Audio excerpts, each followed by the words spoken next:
सोचिए, आप एक कमरे में हैं। दरवाज़ा बाहर से नहीं, अंदर से बंद है और आपके सामने एक इंसान बैठा है। वो मुस्कुरा रहा है, आपसे बहुत अच्छे से बातें कर रहा है। लेकिन जब आप उसकी आंखों में देखते हैं तो आपको कुछ भी महसूस नहीं होता। न खुशी, न दुख, न कोई अफसोस, सिर्फ एक ठंडा गहरा खालीपन, जैसे किसी शिकारी की आंखें जो अपने शिकार को देख रही हों और वो आपको अगर जिंदा और कच्चा ही निगल जाए तो क्या आप यकीन करेंगे कि दुनिया में ऐसे दिमाग भी मौजूद हैं जिनके लिए अच्छाई, बुराई या भगवान सिर्फ बच्चों की कहानियां हैं, जो किसी की जान लेने के बाद रात को वैसे ही आराम से सोते हैं जैसे हम और आप एक सामान्य दिन के बाद सोते हैं। हम सब ऐसे लोगों से दूर भागते हैं, अखबार में इनके बारे में पढ़ते हैं और डर कर पन्ना पलट देते हैं। लेकिन एक इंसान था जिसने अपनी जिंदगी इसी अंधेरे को समझने में लगा दी। Author Christopher Berry D. वो उन खूंखार दरिंदों के ठीक सामने बैठे, उनकी आंखों में आंखें डालकर उनसे बातें की। उन्होंने वो सवाल पूछे जिन्हें पूछने की हिम्मत किसी में नहीं थी, और उन्हें जो जवाब मिले वो किसी भी हॉरर फिल्म की कहानी से ज्यादा डरावने थे। ये ऑडियो बुक आपको सिर्फ जुर्म की कहानियां नहीं सुनाएगी, ये आपको इंसानी दिमाग के उस सबसे काले कोने में ले जाएगी जहां झांकने की हिम्मत भी कोई नहीं करता। वेलकम टू किताबी मंजिल, आपके अपने हिंदी ऑडियो बुक चैनल में। चलिए चैप्टर 1 पर चलते हैं। चैप्टर 1, नकाब के पीछे का चेहरा। क्रिस्टोफर बेरी डी कहते हैं कि हम सब ने साइकोपैथ शब्द सुना है। अक्सर फिल्मों में या किसी कहानी में एक ऐसा इंसान जिसकी आंखों में कोई इमोशन नहीं होता, जो किसी को भी धोखा दे सकता है बिना किसी अफसोस के, बिना किसी पछतावे के। लेकिन असल जिंदगी में ये इतने साफ साफ दिखाई नहीं देते। वो हमारे बीच ही रहते हैं और उन्होंने एक नकाब पहना होता है, नॉर्मल दिखने का नकाब। वो मुस्कुराते हैं, हंसते हैं, आपकी तारीफ करते हैं और आप कभी जान भी नहीं पाते कि उस मुस्कुराहट के पीछे का दिमाग कितना ठंडा और बेरहम है। एग्जाम्पल, सोचिए आपके ऑफिस में एक नया सहयोगी आता है। वो बहुत चार्मिंग है, सबसे बहुत अच्छे से बात करता है, सबकी मदद करता है और कुछ ही हफ्तों में वो सबका पसंदीदा बन जाता है। वो आपके पास आता है, आपकी प्रॉब्लम्स सुनता है और आपको लगता है कि एक अच्छा दोस्त मिल गया है। फिर एक दिन आपको पता चलता है कि उसने आपकी सारी बातें, आपके सारे सीक्रेट्स अपने फायदे के लिए इस्तेमाल कर लिए हैं। और जब आप उससे सवाल करते हैं तो वो आपको ऐसे देखता है जैसे कुछ हुआ ही नहीं। ये साइकोपैथ की सबसे बड़ी पहचान है, मैनिपुलेशन, यानी दूसरों को अपने इशारों पर नचाना। उनके लिए लोग शतरंज के मोहरों जैसे होते हैं। वो आपको इस्तेमाल करते हैं और जब उनका काम निकल जाता है तो वो आपको अपनी जिंदगी से ऐसे निकाल फेंकते हैं जैसे कोई टूटी हुई चीज हो। उन्हें कोई फर्क नहीं पड़ता कि आपको कितना दर्द हुआ। इस किताब में ऑथर हमें यही समझाते हैं कि एक साइकोपैथ और एक आम इंसान में सबसे बड़ा फर्क एम्पैथी का होता है, यानी दूसरों के दर्द को महसूस करने की एबिलिटी का। हम किसी को तकलीफ में देखते हैं तो हमें बुरा लगता है, लेकिन एक साइकोपैथ को कुछ भी महसूस नहीं होता। उनका दिमाग भावनाओं को समझता नहीं, सिर्फ उनकी नकल करता है। और यही बात उन्हें दुनिया का सबसे खतरनाक शिकारी बनाती है। चैप्टर 2, जहर भरी बातें। ऑथर कहते हैं कि एक साइकोपैथ का सबसे बड़ा हथियार कोई चाकू या बंदूक नहीं होता। उनका सबसे खतरनाक हथियार है उनकी जुबान। वो बातों का ऐसा जाल बुनते हैं कि आप उसमें फंसते चले जाते हैं और आपको पता भी नहीं चलता कि आप कब उनके गुलाम बन गए। वो आपकी सबसे गहरी इनसिक्योरिटीज ढूंढ निकालते हैं, आपकी कमजोरियों को पहचान लेते हैं और फिर उन्हीं का इस्तेमाल आपके खिलाफ करते हैं। वो आपको पहले तो आसमान पर बिठाएंगे, आपको महसूस कराएंगे कि आप दुनिया के सबसे खास इंसान हैं, और फिर धीरे धीरे वो आपको तोड़ना शुरू करेंगे। जब तक कि आपका एक मिनट रुकिए। क्या आपको पता है कि 90% लोग सेल्फ हेल्प वीडियोस देखने के बाद भी अपनी लाइफ क्यों नहीं बदल पाते? क्योंकि YouTube पर आप सिर्फ सुनते हो लेकिन एक्शन लेना भूल जाते हो। मैं नहीं चाहता कि आप भी उन 90% लोगों की भीड़ का हिस्सा बनो जो सिर्फ वक्त बर्बाद कर रहे हैं। इसीलिए मैंने इस पूरी वीडियो का एक एक्शनेबल चेकलिस्ट और सीक्रेट माइंडसेट PDF अपने टेलीग्राम चैनल सेल्फ ग्लोबल पर अपलोड कर दिया है। वहां मैं वो एक्सक्लूसिव ऑडियो नोट्स और पर्सनल स्ट्रेटजी शेयर करता हूं जो मैं YouTube की पॉलिसी की वजह से यहां खुलकर नहीं बोल सकता। अगर आप वाकई सीरियस हो और अपनी लाइफ का कंट्रोल अपने हाथ में लेना चाहते हो तो अभी डिस्क्रिप्शन में दिए गए लिंक पर क्लिक करो और सेल्फ ग्लोबल फैमिली ज्वाइन करो। वहां मैं आपका इंतजार कर रहा हूं। खुद पर से विश्वास ही ना उठ जाए। एग्जाम्पल, एक लड़की एक लड़के से मिलती है जो बेहद आकर्षक और देखभाल करने वाला लगता है। शुरू में वो उसकी हर बात मानता है, उसे तोहफे देता है। वो कहता है, तुमसे पहले मेरी जिंदगी में कोई नहीं था। लेकिन कुछ समय बाद वो उसे उसके दोस्तों से दूर करने लगता है। वो कहता है, तुम्हारे दोस्त तुम पर बुरा असर डालते हैं। धीरे धीरे वो उसके कपड़ों पर, उसके काम पर, हर चीज पर सवाल उठाने लगता है। वो लड़की कंफ्यूज हो जाती है। उसे लगता है कि सारी गलती उसी की है। वो ये नहीं समझ पाती कि उसे इमोशनली अब्यूज किया जा रहा है। इस टेक्निक को गैसलाइटिंग कहते हैं। ये एक दिमागी खेल है जिसमें साइकोपैथ आपको ये यकीन दिला देता है कि जो आप देख रहे हैं या महसूस कर रहे हैं वो सच नहीं है। वो आपकी रियलिटी को ही बदल देता है। ये इतना धीरे धीरे और चालाकी से होता है कि शिकार को खुद पर ही शक होने लगता है। क्रिस्टोफर बेरीडी ने अपनी इंटरव्यूज में ये पैटर्न बार बार देखा। उन्होंने पाया कि ये अपराधी सिर्फ शरीर को ही नहीं बल्कि इंसान की आत्मा को भी मार देते हैं। वो आपके सेल्फ कॉन्फिडेंस को खत्म कर देते हैं ताकि वो आपको पूरी तरह से कंट्रोल कर सकें। ये उनका सबसे बड़ा नशा होता है, दूसरों पर पावर हासिल करने का नशा। चैप्टर 3, गुनाह जिसमें कोई पछतावा नहीं। एक आम इंसान जब कुछ गलत करता है तो उसे अंदर से एक आवाज आती है, अफसोस की आवाज, पछतावे की आवाज। इसे हम ज़मीर या कॉन्शियंस कहते हैं। यही हमें सही और गलत के बीच का फर्क सिखाती है। लेकिन एक साइकोपैथ के दिमाग में ये आवाज होती ही नहीं है। उनके लिए भावनाएं सिर्फ एक भाषा है जिसे वो बोलना सीख गए हैं, पर महसूस करना नहीं। वो सॉरी बोल सकते हैं, आंसू दिखा सकते हैं, लेकिन उनके अंदर कुछ भी महसूस नहीं होता। क्रिस्टोफर बेरीडी कहते हैं कि उनके सालों के अनुभव में यही बात उन्हें सबसे ज्यादा डराती थी।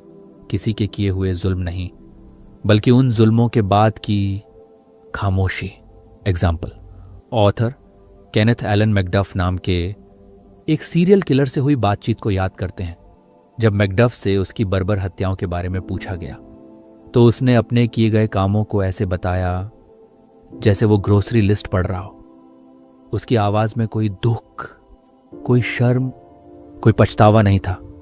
वो बस घटनाओं को एक के बाद एक सुना रहा था। ऑथर को ऐसा महसूस हुआ जैसे वो किसी इंसान से नहीं बल्कि एक खाली खोल से बात कर रहे हो। ये कोई एक्टिंग नहीं होती।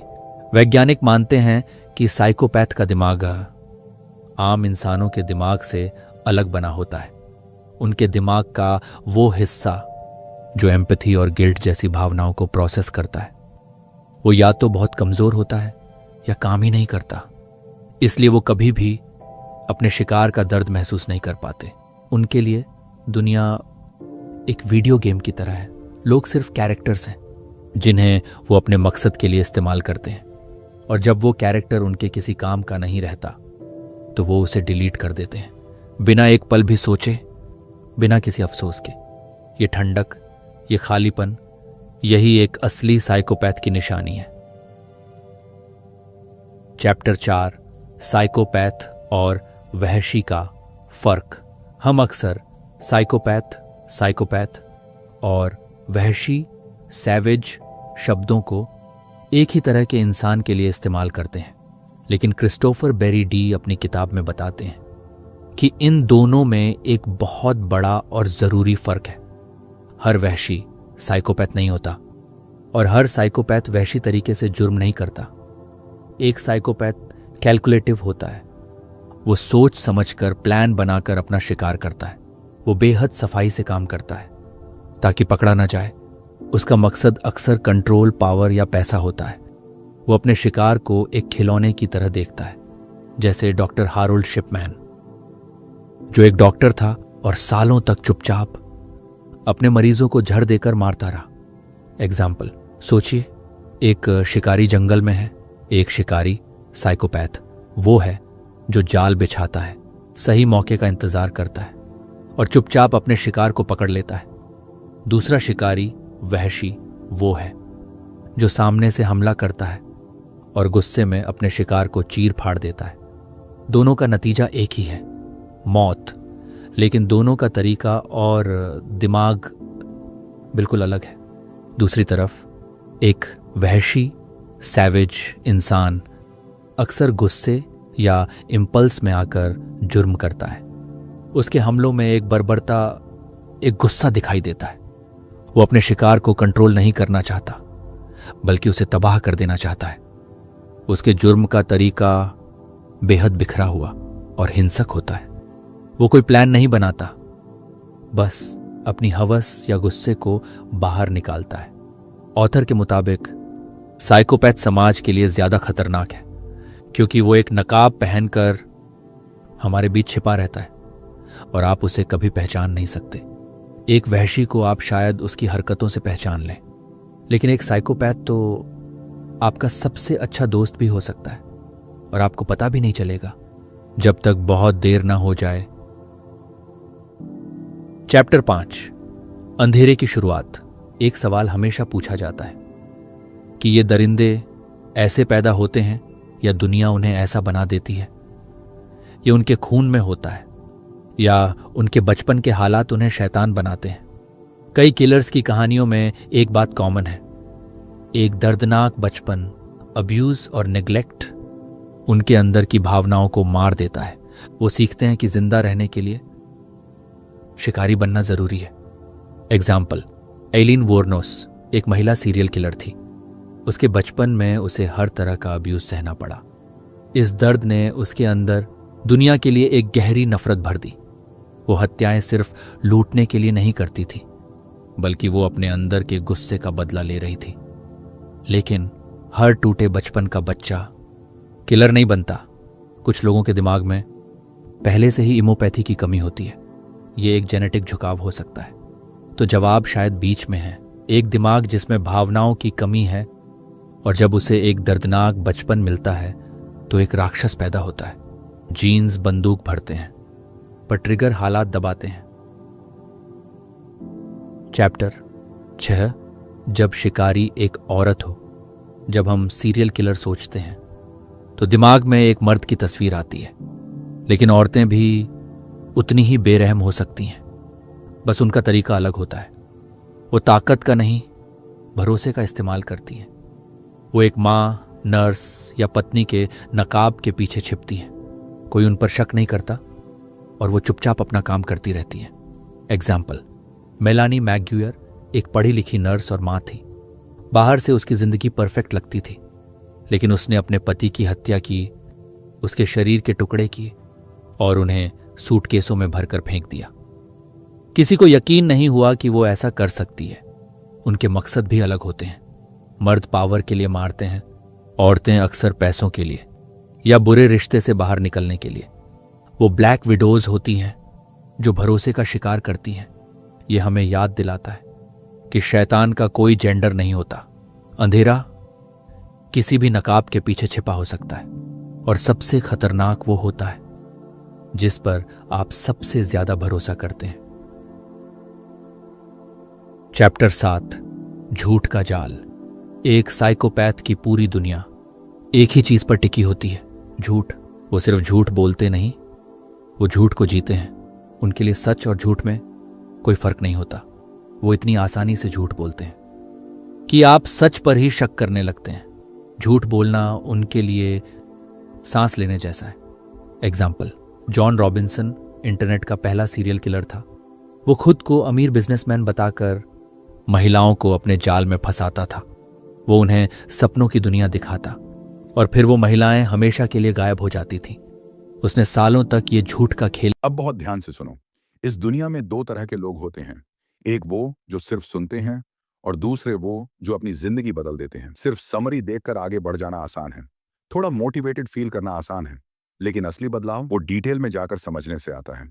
अगर तुम हर बार सिर्फ फ्री नॉलेज कंज्यूम करके खुश हो जाते हो तो सच मानो तुम प्रोग्रेस नहीं कर रहे। तुम बस अपने दिमाग को ये इल्यूजन दे रहे हो कि तुम ग्रो कर रहे हो। ओरिजिनल बुक तुम्हें वो डेप्थ देगी जो कोई भी 10 से 15 मिनट की समरी नहीं दे सकती। इसलिए इस बुक का लिंक डिस्क्रिप्शन में है, हो सकता है वो अफिलिएट लिंक हो। अगर तुम वहां से खरीदते हो तो मुझे थोड़ा सपोर्ट मिल जाता है, लेकिन असली सवाल सपोर्ट का नहीं है।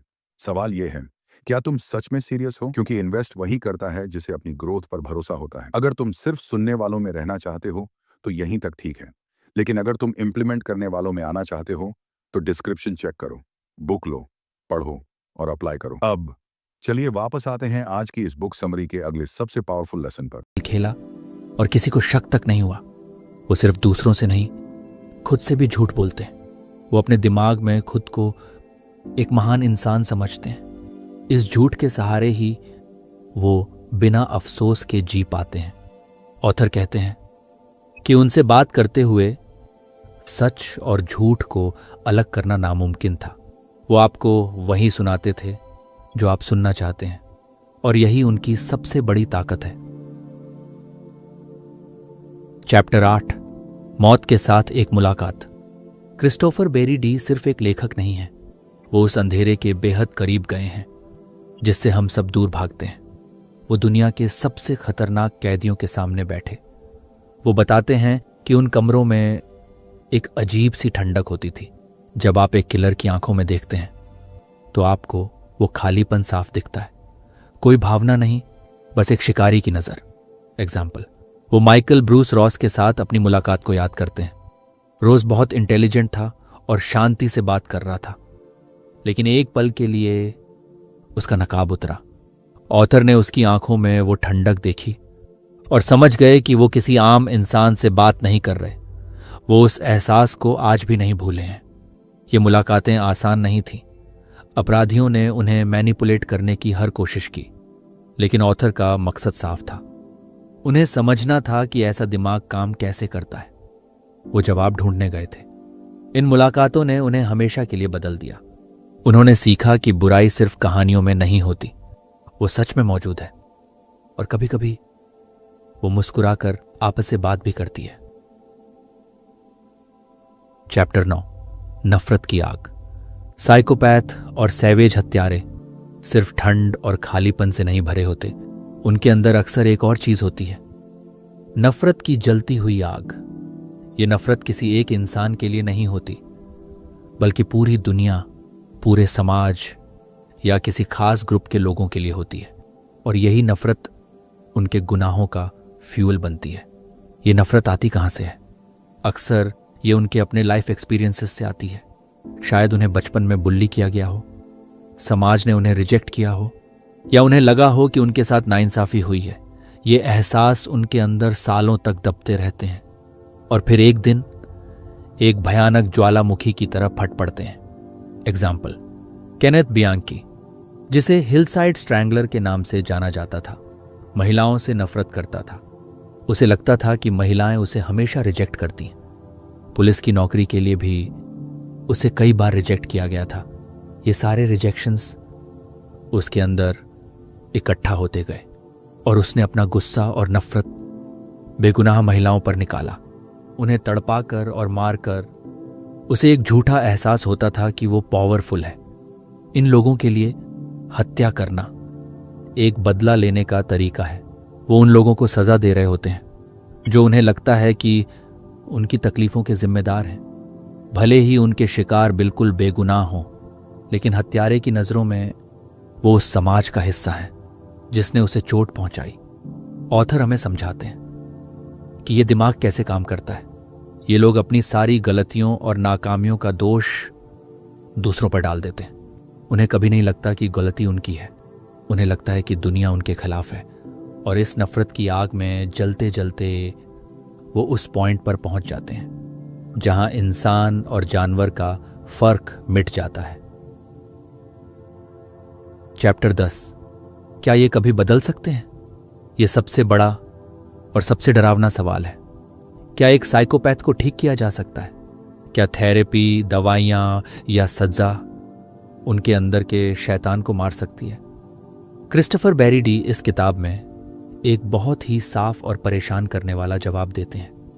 जवाब है नहीं, साइकोपैथी कोई बीमारी नहीं है जिसे ठीक किया जा सके। ये एक पर्सनैलिटी डिसऑर्डर है। ये उनके दिमाग की वायरिंग का हिस्सा है। ये वो हैं। आप किसी इंसान के कोर नेचर को नहीं बदल सकते। थेरेपी और काउंसलिंग अक्सर इन पर उलटा असर करती है। वो थेरेपिस्ट से ही नई नई मैनिपुलेशन की तकनीक सीख लेते हैं। एग्जाम्पल, ऑथर एक ऐसे कैदी का जिक्र करते हैं जो जेल में होने वाले सारे सेल्फ हेल्प प्रोग्राम्स में हिस्सा लेता था। वो थेरेपिस्ट के सामने रोता था, अपने के पर अफसोस जताता था। उसने सबको यकीन दिला दिया था कि वो बदल गया है। पैरोल बोर्ड ने उसे एक सुधरा हुआ इंसान मानकर उसे जल्दी रिहा कर दिया और बाहर आने के कुछ ही महीनों के अंदर उसने फिर से वही जुल्म किया। वो बदला नहीं था, उसने सिर्फ बदलना सीख लिया था। वो भावनाओं की नकल करना सीख जाते हैं। वो सीख जाते हैं कि अफसोस कैसे दिखाया जाता है, एम्पैथी कैसे जताई जाती है। वो पैरोल बोर्ड और समाज को धोखा देने में माहिर हो जाते हैं, लेकिन अंदर से वो वैसे ही ठंडे और खाली रहते हैं जैसे वो हमेशा से थे। मौका मिलते ही वो फिर से वही करेंगे जो उन्होंने पहले किया था। ये एक डरावनी सच्चाई है। हम मानना चाहते हैं कि हर इंसान बदल सकता है, कि हर किसी में अच्छाई होती है, लेकिन ऑथर का अनुभव हमें बताता है कि कुछ लोग ट्रूली इरिडीमेबल होते हैं। उन्हें ठीक नहीं किया जा सकता, उन्हें सिर्फ समाज से दूर रखा जा सकता है। उन्हें बंद रखना ही बाकी दुनिया को सुरक्षित रखने का एकमात्र तरीका है। चैप्टर 11, मैं ही भगवान हूं। साइकोपैथ के दिमाग के अंदर एक बहुत गहरा विश्वास होता है, मैं स्पेशल हूं, मुझ पर दुनिया के नियम लागू नहीं होते। इसे कहते हैं नार्सिसिज्म। एक ऐसी सोच जहां आप खुद को बाकी सबसे ऊपर, सबसे बेहतर समझते हैं। उनके लिए आप और हम सिर्फ कीड़े मकोड़ों की तरह हैं, जिनकी जिंदगी या मौत से उन्हें कोई फर्क नहीं पड़ता। वो खुद को भगवान समझते हैं, जिसे किसी की जिंदगी लेने या बख्श देने का हक है। उनका ईगो उनकी दुनिया का केंद्र होता है। एग्जाम्पल, टेड बंडी इतिहास के सबसे कुख्यात सीरियल किलर में से एक था। वो खुद को बहुत इंटेलिजेंट और हैंडसम समझता था। उसे लगता था कि वो पुलिस से ज्यादा चालाक है। कोर्टरूम में भी वो अक्सर वकीलों को हटाकर अपना केस खुद लड़ने लगता था। ये उसका एक्सट्रीम नार्सिसिज्म था। उसे यकीन था कि उसे कोई पकड़ नहीं सकता, कोई हरा नहीं सकता। ये नार्सिसिज्म उन्हें निडर बनाता है। उन्हें लगता है कि वो इतने महान हैं कि वो कभी पकड़े नहीं जाएंगे। वो अपने ही बनाए हुए झूठ पर इतना यकीन करने लगते हैं कि वो सच लगने लगता है। वो गलतियां करते हैं, निशान छोड़ते हैं, क्योंकि उन्हें लगता ही नहीं कि कोई उनकी बराबरी कर सकता है। और जब वो पकड़े जाते हैं तब भी उन्हें अफसोस नहीं होता, उन्हें गुस्सा आता है। गुस्सा इस बात पर कि किसी छोटे मोटे इंसान ने उनके जैसे भगवान को पकड़ने की हिम्मत कैसे की। उनकी नज़र में गलती उनकी नहीं, बल्कि उस सिस्टम की है जो उनकी महानता को समझ नहीं पाया। चैप्टर 12, शिकार का नशा।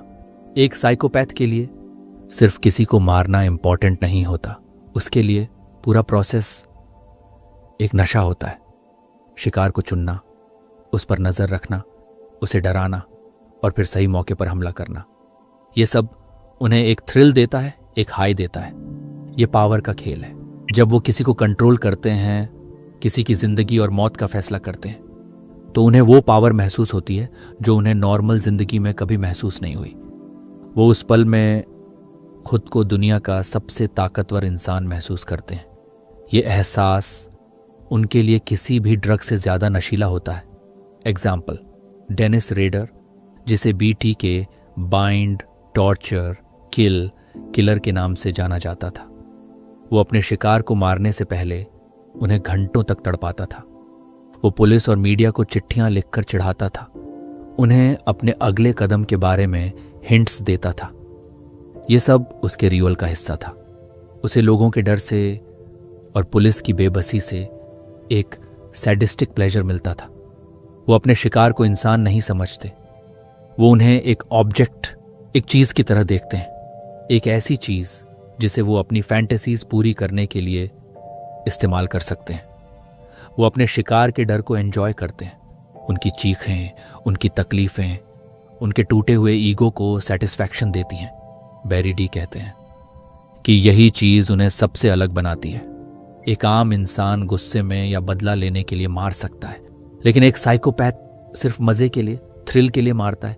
ये कोई मजबूरी नहीं, ये उनका शौक है, उनका नशा है, और नशेड़ी की तरह वो इस नशे के बिना जी नहीं सकते। चैप्टर 13, समझदारी का नकाब। साइकोपैथ की सबसे बड़ी ताकत क्या है? उनकी चालाकी, उनकी क्रूरता? नहीं, उनकी सबसे बड़ी ताकत है उनका नॉर्मल दिखना। ऑथर इसे मास्क ऑफ सैनिटी कहते हैं, समझदार और नॉर्मल इंसान होने का नकाब। वो आपके पड़ोसी हो सकते हैं, आपके साथ काम करने वाले हो सकते हैं, या आपके परिवार का हिस्सा भी। वो हंसते हैं, मजाक करते हैं, सोशल इवेंट्स में जाते हैं। वो एक ऐसी परफेक्ट जिंदगी जीते हैं कि कोई उन पर उंगली भी नहीं उठा सकता। एग्जाम्पल, जॉन वैन गेसी, जो बच्चों के जन्मदिन पर पोगोत क्लाउन बनकर उनका मनोरंजन करता था। वो एक सफल व्यवसायी था और कम्युनिटी में बहुत एक्टिव था। कोई सोच भी नहीं सकता था कि इस हंसते खेलते क्लाउन के नकाब के पीछे एक राक्षस छिपा है जिसने 30 से ज्यादा लड़कों की जान ली थी। ये नकाब उन्हें सालों तक बचाता है। ये उनका कैमोफ्लॉज है जो उन्हें शिकारियों की भीड़ में छिपाए रखता है। वो जानते हैं कि नॉर्मल कैसे दिखना है और वो इस कला में माहिर होते हैं। और यही सबसे डरावनी बात है, राक्षस हमेशा सींग और पूंछ के साथ नहीं आते। कभी कभी वो एक फ्रेंडली मुस्कान और एक मददगार हाथ के साथ आते हैं। और जब तक आपको नकाब के पीछे का असली चेहरा दिखता है तब तक बहुत देर हो चुकी होती है। चैप्टर 14, कौन बनता है उनका शिकार। साइकोपैथ अपने शिकार को कैसे चुनते हैं? क्या ये रैंडम होता है? नहीं, शिकारी हमेशा कमजोर शिकार को ढूंढता है। और इंसानी दुनिया में कमजोरी का मतलब अक्सर वल्नरेबिलिटी होता है। वो ऐसे लोगों को टारगेट करते हैं जो अकेले हैं, परेशान हैं, या किसी पर आसानी से भरोसा कर लेते हैं। वो आपकी दयालुता को आपकी कमजोरी समझते हैं और वो जानते हैं कि ऐसे इंसान को मैनिपुलेट करना बहुत आसान होता है। एग्जाम्पल, सोचिए, एक लड़की है जो अभी अभी एक नए शहर में आई है। वो अकेली है, उसके ज्यादा दोस्त नहीं है। एक लड़का उससे मिलता है, वो बहुत केयरिंग और हेल्पफुल है। लड़की को लगता है कि उसे एक सहारा मिल गया है। वो ये नहीं देख पाती कि ये सब एक जाल है जो शिकारी ने खास उसी के लिए बिछाया है। साइकोपैथ में एक अजीब एबिलिटी होती है, वो इंसान की वल्नरेबिलिटी को दूर से ही सूंघ लेते हैं। जैसे एक शार्क पानी में खून की एक बूंद को महसूस कर लेती है। वो आपकी बॉडी लैंग्वेज से समझ जाते हैं कि आप एक आसान टारगेट है। गलती शिकार की नहीं होती, हमेशा शिकारी की होती है। लेकिन यह समझना जरूरी है कि वो कैसे सोचते हैं। अपनी सेफ्टी के लिए हमें यह जानना जरूरी है कि कौन सी बातें हमें उनकी नजरों में एक आसान शिकार बना सकती हैं। चैप्टर 15, यादों का खजाना। कई सीरियल किलर की एक अजीब आदत होती है, वो अपने शिकार की कोई चीज अपने पास रख लेते हैं। एक घड़ी, एक लॉकेट या कोई गहना। इन चीजों को ट्रॉफीज कहा जाता है। ये ट्रॉफियां सिर्फ चीजें नहीं होती, ये उनकी जीत की निशानी होती है। ये उन्हें उस पावर और कंट्रोल को बार बार महसूस करने का मौका देती है। वो उस पल को फिर से जीते हैं जब वो भगवान बने थे। एग्जाम्पल, जेफरी डामर अपने शिकार के शरीर के हिस्से अपने फ्रिज में रखता था। वो ऐसा इसलिए करता था क्योंकि वो नहीं चाहता था कि उसके शिकार उसे छोड़कर जाए। वो उन हिस्सों को देखकर खुद को कम अकेला महसूस करता था। ये उसके दिमाग की एक्सट्रीम सिकनेस को दिखाता है। ये ट्रॉफीज उनके ईगो को भी फीड करती हैं। ये उन्हें याद दिलाती हैं कि वो कितने चालाक हैं कि वो पकड़े नहीं गए। ये उनके अंधेरे का पर्सनल म्यूजियम होता है। और अक्सर यही चीज़ें पुलिस के लिए सबसे बड़ा सबूत बन जाती हैं। ये चीज़ें मरे हुए इंसान की आखिरी आवाज़ बन जाती हैं। एक छोटी सी ट्रॉफी एक हत्यारे को उसके अनगिनत जुर्मों से जोड़ सकती है। ये याद दिलाती है कि जुर्म कभी भी परफेक्ट नहीं होता। चैप्टर 16, जिसे डर नहीं लगता।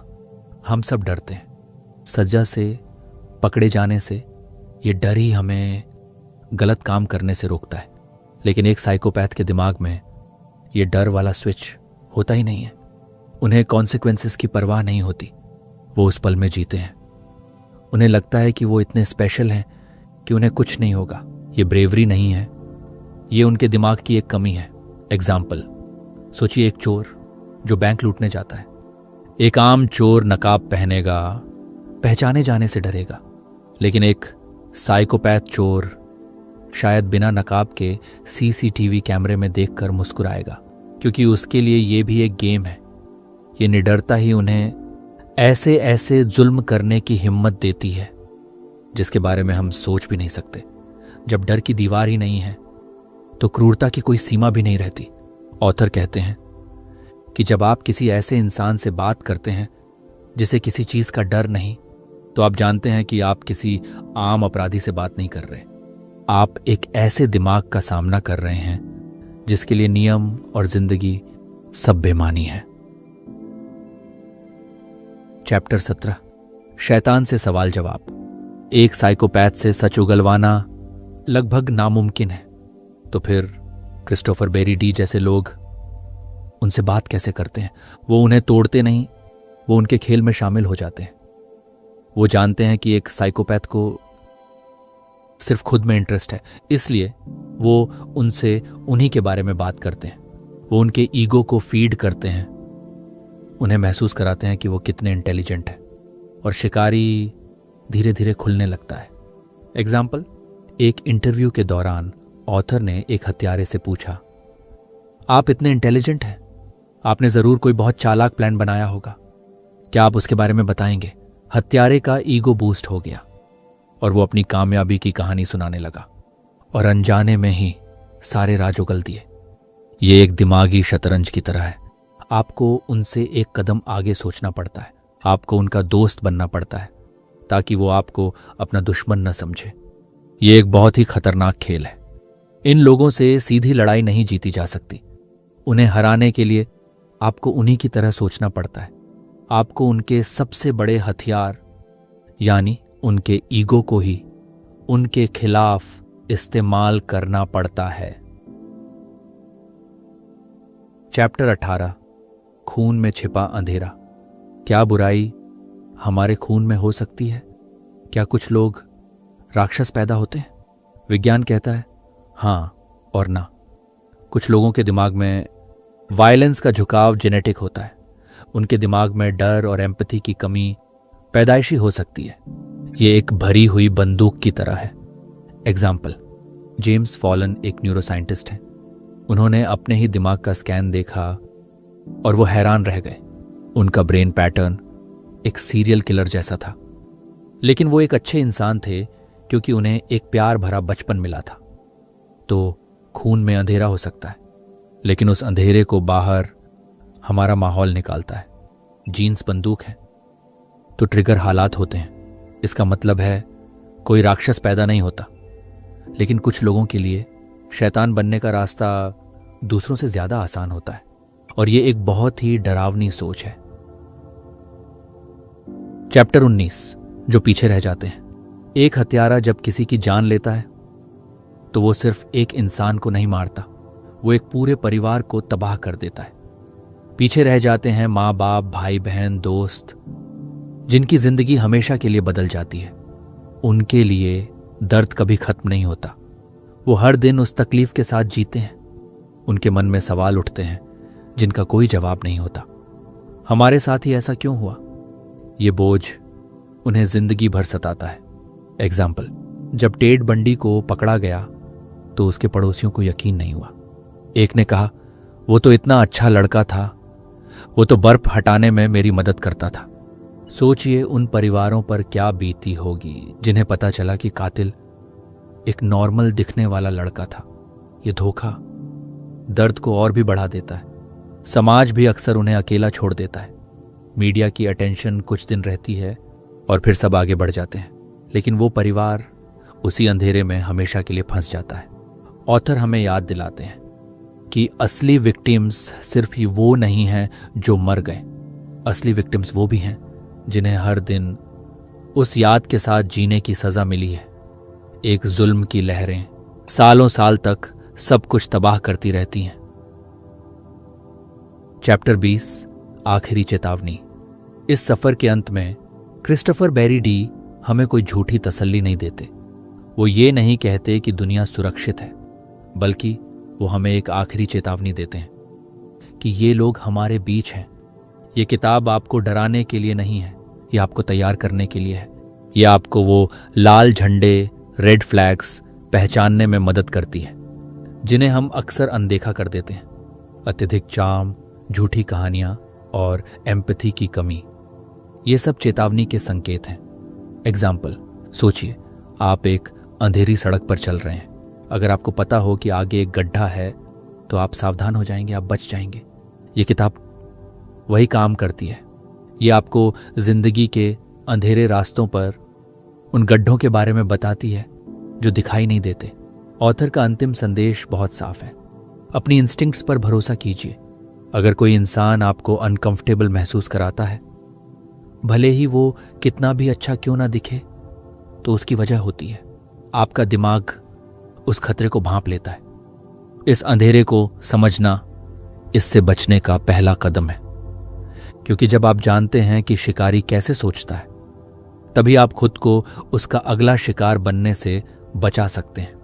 हमेशा सावधान रहिए और हमेशा सवाल पूछिए। अगली ऑडियो बुक जरूर सुनिए। द ल्यूसिफर इफेक्ट आई बटन और एंड स्क्रीन में उपलब्ध है। धन्यवाद कि आपने किताबी मंजिल के इस सफर में साथ दिया।